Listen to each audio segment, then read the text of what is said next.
வணக்கம், நான் உங்கள் சித்ராலிங்கேஸ்வரன். லாஸ்ட் வீடியோவில் பார்த்தீங்கன்னா வருமானம் ரிலேட்டடில் ஒரு வீடியோ போட்டிருந்தேங்க. அதோட கண்டினியூவேஷனாக, அதாவது இன்னும் என்ன டிஃப்ரெண்ட்டாக பண்ணால் இன்கம் ஏர்ன் பண்ண முடியும் அப்படிங்கிறதோட கண்டினியூவேஷனாக இந்த வீடியோ நான் சொல்கிறேங்க. ஒரு கார்மெண்ட்டை நம்ம பிளெயினாக தச்சு கொடுக்கறத விட, அதாவது ஒரு ஓல்டு சாரியாக இருந்தாலும் சரி, ஒரு பிளெயின் ஃபேப்ரிக்காக இருந்தாலும், ரன்னிங் ஃபேப்ரிக்காக இருந்தாலும், எதாக இருந்தாலுமே அதில் ஒரு மதிப்பு கூட்டு வேலைன்னு நம்ம ஆட் பண்ணோம்னா அது வந்து ரொம்ப டிஃப்ரென்ஷியேட்ஸாக இருக்கும், ரொம்ப யூனிக்காக இருக்கும், ரொம்ப தனித்துவமாக இருக்குங்க. என்ன அப்படின்னா, நம்ம அதில் என்னென்ன ஒர்க்கு கொண்டு வரலாம் அப்படிங்கிறத நான் சொல்கிறேன். ஆரி எம்ப்ராய்டரி பண்ணலாம், மிஷின் எம்ப்ராய்டரி பண்ணலாம், ஹேண்ட் எம்ப்ராய்டரி பண்ணலாம், பெயிண்டிங் பண்ணலாம், பிரிண்டிங் பண்ணலாம், டை அண்ட் டை பத்திக் பண்ணலாம். இந்த மாதிரி அதாவது பிளெயினாக இருக்குது ஃபேப்ரிக்கு. இப்போ எக்ஸாம்பிளுக்கு இந்த எல்லோ இருக்குது, ப்ளூ இருக்குது. இதில் பார்த்தீங்கன்னா நான் ஒரு சர்க்கிளில் மிரர் ஒர்க் டிசைன் நான் போட்டிருக்கேன். இது வந்து மார்க்கெட்டில் ஈஸியாக கிடைக்காது. இது என்னோட யூனிக்னஸாக நான் பண்ணுறேன். இப்போ இந்த மாதிரி தனியாக பண்ணும்போது 1000 பேர் இல்லை 10,000 பேர் இருந்தாலும் நம்மளோட வேலை தனியாக தெரியும். ஏன்னா இது வந்து மார்க்கெட்டில் வராத ஒர்க்கு. அப்போது இந்த டிஃப்ரென்ஷியேட்ஸோட நம்ம கஸ்டமர் அப்ரோச் பண்ணும்போது கஸ்டமர் ஓகே இவங்க கிட்ட போனால் ஒரு யூனிக்னஸ் இருக்கும், ரொம்ப டிஃப்ரெண்ட்டாக இருக்குது டிசைனு, ஐடியா சூப்பராக இருக்குது அப்படின்ட்டு நம்மக்கிட்ட ஆர்டர்ஸ் நிறைய நமக்கு கிடைக்க வாய்ப்பு இருக்குங்க. இந்த மாதிரி ஹெவி ஒர்க் மட்டும் இல்லாமல் இப்போ மார்க்கெட்டில் இருக்க ப்ரோச்சர்ஸ் ஒர்க் கூட நம்ம பண்ணலாம். ரொம்ப சிம்பிளாக, ரொம்ப டிஃப்ரெண்ட்டாக, அட் த சேம் டைம் தனியாகவும் தெரிகிற ஒர்க் தாங்க இது எல்லாமே. இப்படி நம்ம பண்ண பார்த்தீங்கன்னா இதில் புது டிசைன்ஸை நம்ம கிரியேட் பண்ணணும்.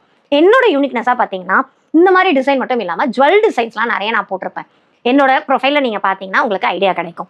இதில் இந்த மாதிரி ஜுவல் டிசைன் நம்ம போடும்போது இப்போ நான் பார்த்தீங்கன்னா ஜுவல்லே போடாமல் தான் இருக்கேன். ஏன்னா இவ்வளோ ஒர்க் இருக்கிறதால இந்த மாதிரி ஒரு சேஃப்டி சைடுமே நமக்கு இருக்குது. என்னன்னா இப்போ கோல்டு ரேட்டுக்கு நம்ம கோல்டு போய் வாங்குறதுக்கு பதில் ஜுவல்லை நம்ம இதிலே கொண்டு வந்துட்டோம்னா சாரியை வியர் பண்ணாலே போதும். டிஃப்ரெண்ட் சாரீஸில் டிஃப்ரெண்ட் டிசைன்ஸில் ஜுவல்லையும் புதுசாக போடுற மாதிரியே இருக்குங்க. இந்த மாதிரி புதுசாக அதே மாதிரி பெயிண்டிங்லையும் ரொம்ப டிஃப்ரெண்ட்டாக கொண்டு வரலாம்.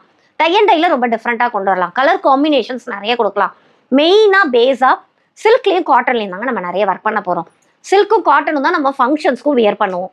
அப்போது இந்த ஃப்ரண்ட்டில் பண்ணுற டிசைன்லேருந்து மெயினாக எங்கே தெரியுதோ அதில் நிறைய ஒர்க்கை நம்ம கொண்டு வரதுக்கு யோசிக்கணும். என்ன விஷயம் நம்ம லேர்ன் பண்ணுறோமோ அந்த விஷயத்தோட நிறுத்தாமல் நியூவாக அதில் என்ன க்ரியேட் பண்ண முடியும், அதில் என்ன புதுமையாக செய்ய முடியும். இப்போ எக்ஸாம்பிளுக்கு நான் பீட்ஸ் ஒர்க் சொல்லித்தரேன்னு வச்சுக்கோங்களேன், சமிக்கி ஒர்க் தனியாக சொல்லித்தரேன்னு வச்சுக்கோங்களேன். சமிக்கியும் பீட்ஸையும் கம்பைன் பண்ண மாதிரி என்ன பண்ணலாம், மிரரையும் பீட்ஸையும் கம்பைன் பண்ண மாதிரி புது டிசைன் என்ன கிரியேட் பண்ணலாம், புது ஷேப் என்ன கொண்டு வரலாம், புது ஃப்ளவராக என்ன கொண்டு வரலாம். ஏன்னா நமக்கு வந்து டிசைனுக்கெலாம் லிமிட்டே கிடையாது. இந்த டிசைன் தான் போடணும், இந்த டிசைன் மட்டும்தான் இருக்கும் அப்படின்னு எதுவுமே கிடையாது. இதெல்லாம் பிளெயின் சாரீ தான். அதனால நம்ம போடுற டிசைன் மட்டும்தான் அவுட்ஃபிட்டு. பிளவுஸில் மட்டும் ஒர்க் இல்லாமல் சாரியில் போடும்போது ஒரு டிஃப்ரென்ஷியேட்ஸ் இருக்கும். இப்போ எக்ஸாம்பிளுக்கு ஹிப் பெல்ட் ஒன்று போடலாம், ஹேர் அசசரிஸ் நம்ம போடலாம், ஹேண்ட் பேக் நம்ம போடலாம், நெத்திக்கு போடுற நெத்தி சுட்டி நம்ம போடலாம். இதுலேயே பார்த்தீங்கன்னா வங்கி டிசைன் நம்ம போடலாம். ஹோல் ஜுவல்லையுமே நம்ம ஆரி ஒர்க் மூலயமா, எம்ப்ராய்டரி ஒர்க் மூலயமா, ப்ரோச்சஸ் ஒர்க் மூலயமா, பெயிண்டிங் மூலயமா நம்மளோட ஹோல் அசசரிஸையுமே நம்ம கொண்டு வர முடியுங்க. ஒரு பேண்ட் பண்ணலாம், சாரியில் இல்லாமல் ஜுவல்லரியாகவும் நம்ம கொண்டு வர முடியும். அப்புறம் என்னங்க, உங்களுக்கு கிடைக்கிற ஃபேப்ரிக் மெயினாக முதல்ல நீங்கள் நிறைய ஒர்க்கை எக்ஸ்போஷர் பண்ணுங்க. அதாவது நிறைய சாம்பிள்ஸ் மாதிரி ரெடி பண்ணி நிறைய கிரியேட் பண்ணுங்க.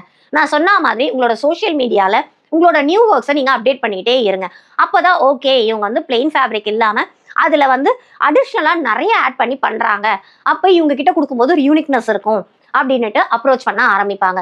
ஃபாலோ தான் பண்ணி பாருங்களேன். இந்த வீடியோ உங்களுக்கு பிடிச்சிருக்கும், லைக் பண்ணுங்க, கமெண்ட் பண்ணுங்க, ஷேர் பண்ணிங்கன்னா நிறைய பேருக்கு யூஸ்ஃபுல்லாக இருக்கும். நீங்கள் சப்ஸ்கிரைப் பண்ணிட்டு பெல் பட்டனை டச் பண்ணிக்கோங்க. இதே மாதிரியே இன்ட்ரெஸ்டிங்காக அடுத்த வீடியோலும் சந்திப்போம். நன்றி, வணக்கம்.